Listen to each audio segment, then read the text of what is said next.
Bueno, ya os hemos dicho al principio, en la presentación, vamos con un dato realmente estremecedor.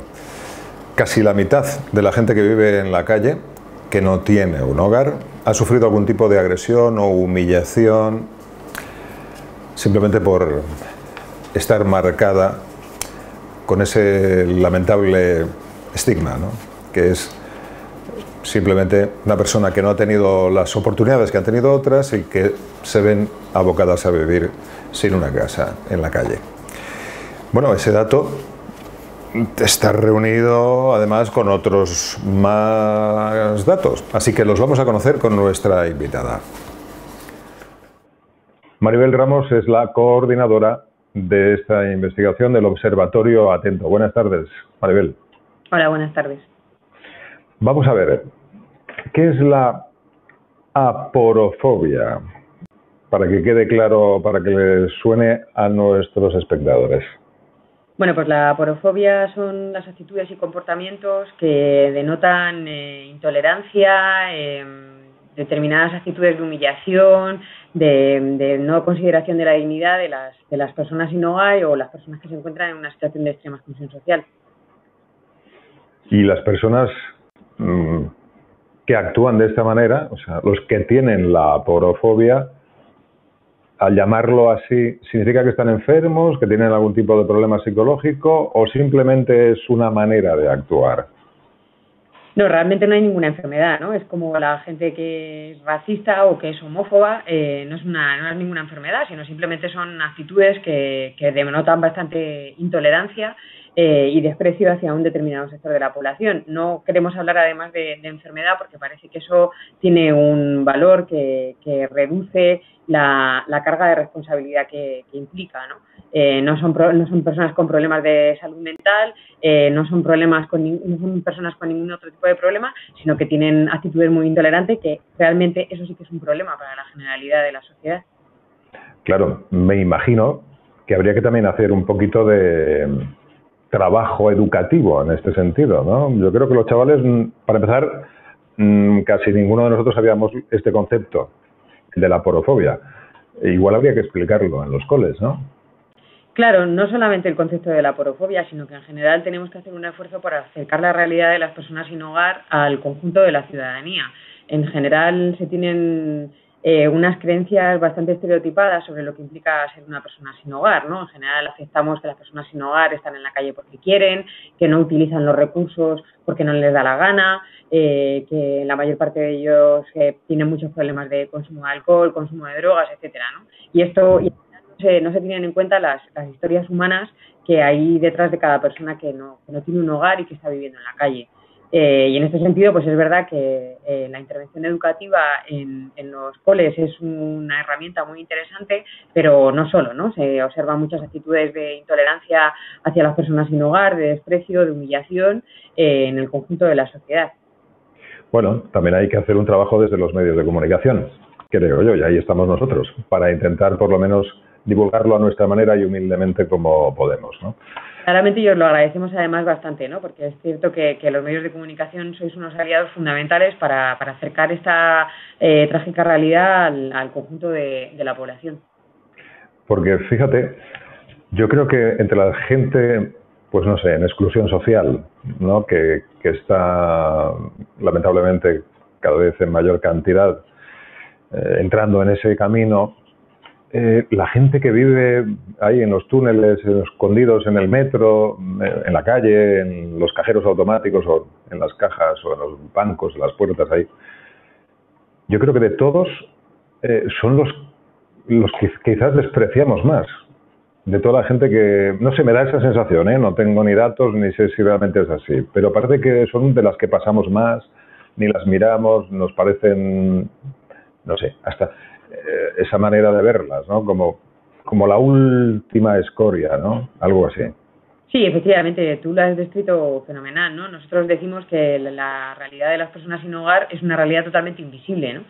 Son personas que están presentes en nuestras ciudades, que nos las encontramos todos los días, pero sin embargo al mismo tiempo desconocemos realmente lo que implica, ¿no? Y es cierto que a personas que quizás no han llegado a esta situación de extrema exclusión, sino que se encuentran en otras fases de la exclusión, parece que les prestamos otro tipo de atención, ¿no? Porque da la sensación de que todavía es gente que tenemos la capacidad de rescatar y, sin embargo, la gente que está en una situación de mayor vulnerabilidad les tenemos olvidados, ¿no? Es verdad que con esta situación de grave crisis económica muchas veces nos preguntan, ¿no? Sobre pues si ha subido el número de personas sin hogar, si ha empeorado la situación de las personas sin hogar, y nosotros lo que decimos es que las personas sin hogar ya estaban en crisis antes de esta situación, ¿no? Realmente es una realidad tremendamente desconocida y que efectivamente hay que acercarla a través de medios de comunicación y otro tipo de acciones. Y además invitamos a la gente a que efectivamente conozca la historia que hay detrás de las personas que viven en las calles de su barrio, ¿no? Porque de verdad que son historias humanas que con unos aprendizajes humanos y vitales que nos enriquecen mucho. Porque, ¿qué tipo de personas son estas que llegan a vivir a la calle? La gente piensa, no, pues como son vagos, ¿no? Son maleantes, son drogadictos. Pero muchos de ellos, cuando llegan al alcohol, en realidad llegan por culpa de esa situación. No es que sean alcohólicos y entonces eso les lleva a la calle, no, sino que muchas veces el vivir en la calle. ¿Cómo lo superas? Pues claro, muchas veces con el alcohol, ¿no? Claro, la realidad de las personas sin hogar es tremendamente heterogénea, ¿no? Como finalmente responde a la realidad de la población, ¿no? Son personas que no son iguales entre sí, sino que se caracterizan por multitud de variables, ¿no?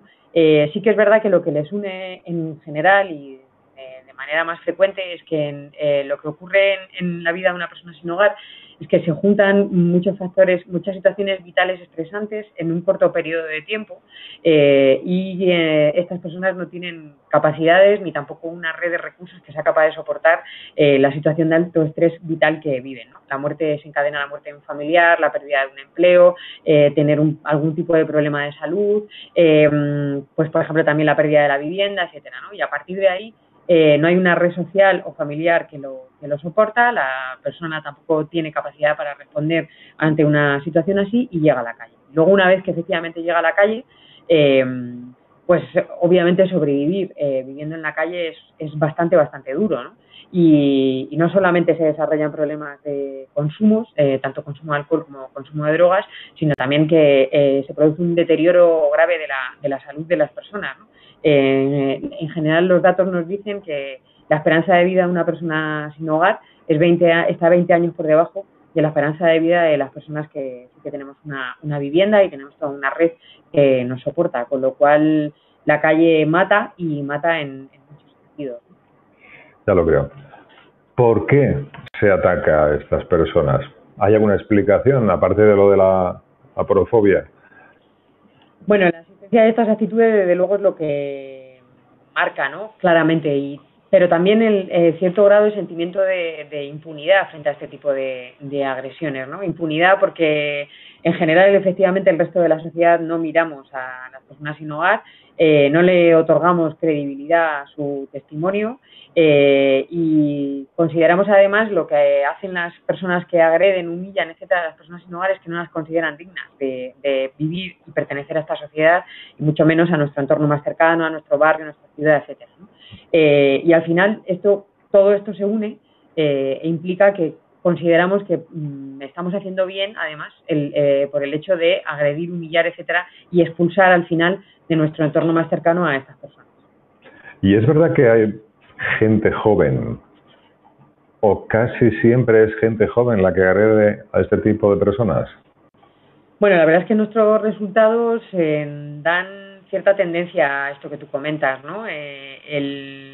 Casi el 60% de las experiencias que nosotros hemos analizado está protagonizada por personas que tienen entre 18 y 35 años, serían los responsables, y cuando les preguntamos concretamente a las personas que quiénes eran, que quiénes les humillaron, agredieron, intimidaron, etcétera, un 28% nos dicen que eran chicos jóvenes que estaban de fiesta, ¿no? Que pues son las 2, 3 de la mañana, salen de un bar, se cruzan con una persona que está durmiendo en la calle y les parece muy divertido terminar la noche, pues esto, cometiendo algún tipo de delito que puede ser desde el insulto o el trato vejatorio hasta agresiones de carácter físico que implican bastante gravedad, ¿no? En fin, o sea que lo hacemos por diversión. Pues menuda diversión. Yo no sé dónde han aprendido estas personas. De que ese delito de odio se acaba convirtiendo en un delito de ocio, ¿no? Que forma parte de la diversión. También queremos aclarar, obviamente, que no decimos que la generalidad de la gente joven se comporte de esta manera. Esto también queremos, sino que es verdad que un porcentaje muy importante de las experiencias que tienen las personas sin hogar en la calle tiene que ver con el comportamiento de la gente joven, pero no, ni mucho menos queremos dar una bola de alarma de que la gente joven no respeta a las personas sin hogar. Hombre, no hay millones de jóvenes echados en la calle intentando deshacerse de todas estas personas, ¿no? Es evidente que no. Pero bueno, hay que estudiarlo y que eso no se convierta en un ejemplo para otros, sino todo lo contrario. O sea, un ejemplo de lo que no hay que hacer. Claro. Vamos a ver, tenemos un vídeo que hemos preparado sobre el drama de estas personas. Vamos a verlos un par de minutitos y luego ya seguimos con la entrevista. Muy bien. Sois unos vagos, sois escoria. Yo nunca les sirvo, no me gusta. Me molestan. ¿Y sabes si duerme ahí todas las noches? Pues yo creo que sí, tío. Es que fue por poco. Si va a estar con Pedro... Volvemos otro día, ya está. No. Le trincamos. Sí, seguro. Si se nos ha escapado por poco, porque se despertó. Ya pillaremos a ese mendigo de mierda. Lo que acaban de ver son actores. Lo siguiente es la realidad.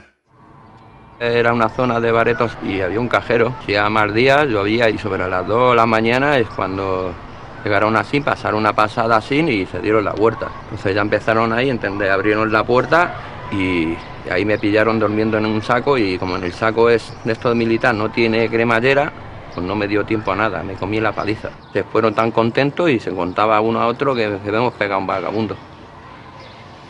Invisible no eres, porque te ven, pero te miran como asco, con miedo. Me vieron indefenso, estaba durmiendo y cuando estaba cogiendo el primer sueño fue cuando me dieron la patada. Eran unos chavales jóvenes, iban a la discoteca.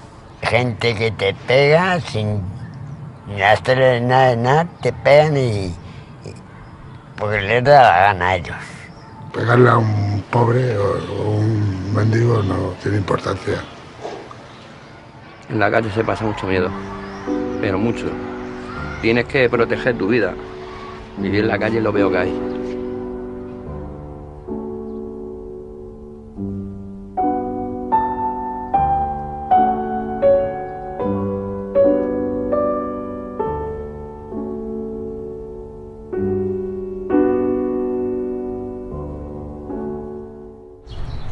Tú eres parte de la solución. Si no eres tú, ¿quién? Actúa. Atento.org.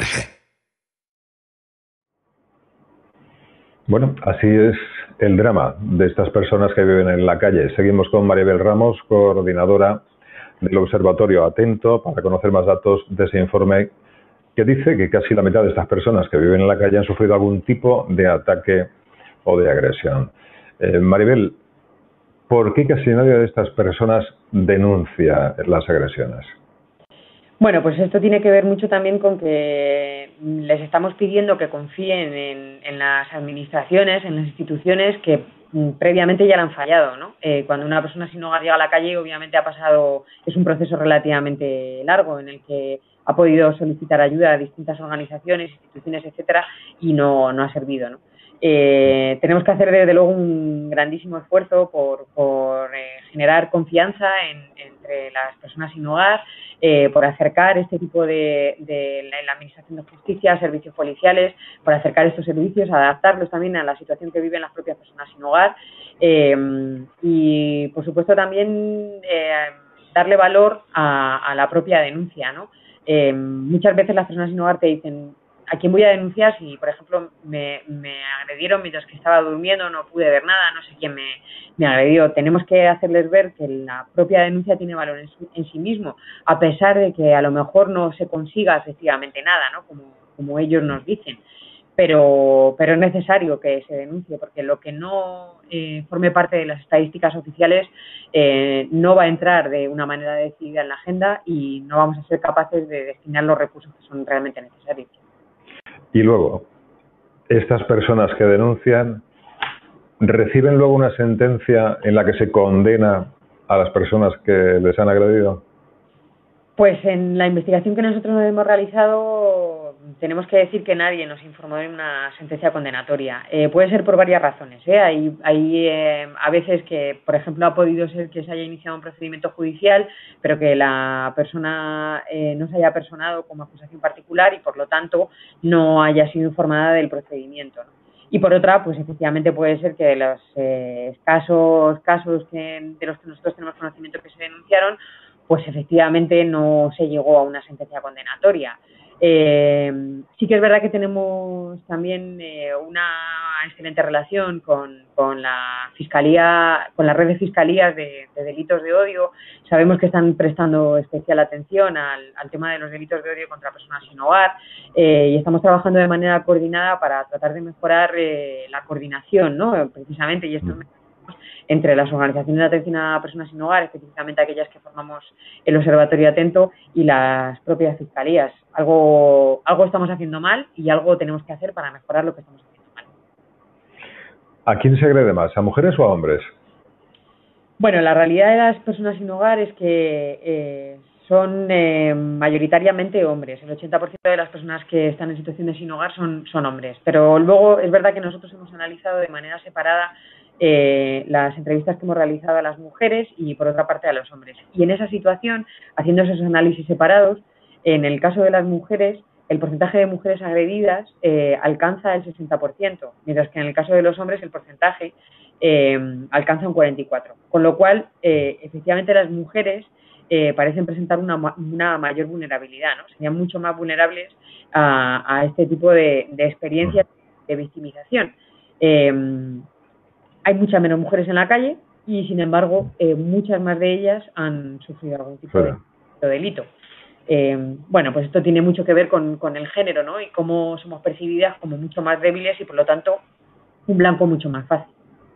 ¿Y se agrede más a españoles o a extranjeros? Pues en este caso los datos lo que nos dicen es a españoles y esto tiene que ver con los itinerarios de exclusión que siguen las personas sin hogar españolas de origen español y las personas sin hogar de origen extranjero, ¿no? Y me explico. Las personas sin hogar de origen extranjero llegan a esta situación de sin hogar fundamentalmente por la pérdida del empleo y la carencia de recursos económicos. Como previamente ya no tienen una red familiar o social que les sostenga, acaban en situación de sin hogar. En el caso de las personas sin hogar de origen español, los itinerarios de exclusión son mucho más complejos, ¿no? Y ahí las motivaciones por las que llegan a esta situación pues se complican más allá de la pérdida del empleo y por lo tanto la carencia de recursos económicos. Tiene que ver con problemas de salud mental, consumos, pérdidas de apoyo en el contexto familiar, etcétera, etcétera, ¿no? Al final estos itinerarios de exclusión también lo que marcan es el grado de deterioro que tienen las personas. De manera que las personas sin hogar españolas estarían mucho más deterioradas, serían mucho más vulnerables y en mayor medida identificadas como efectivamente como personas sin hogar. Maribel Ramos, coordinadora del Observatorio Atento, muchísimas gracias por darnos estos datos y seguiremos atentos a otras investigaciones que vayan haciendo. Muchísimas gracias a vosotros por dejarnos este espacio para hacer llegar los datos a la gente. Muchísimas gracias. Hasta otra ocasión. Hasta luego.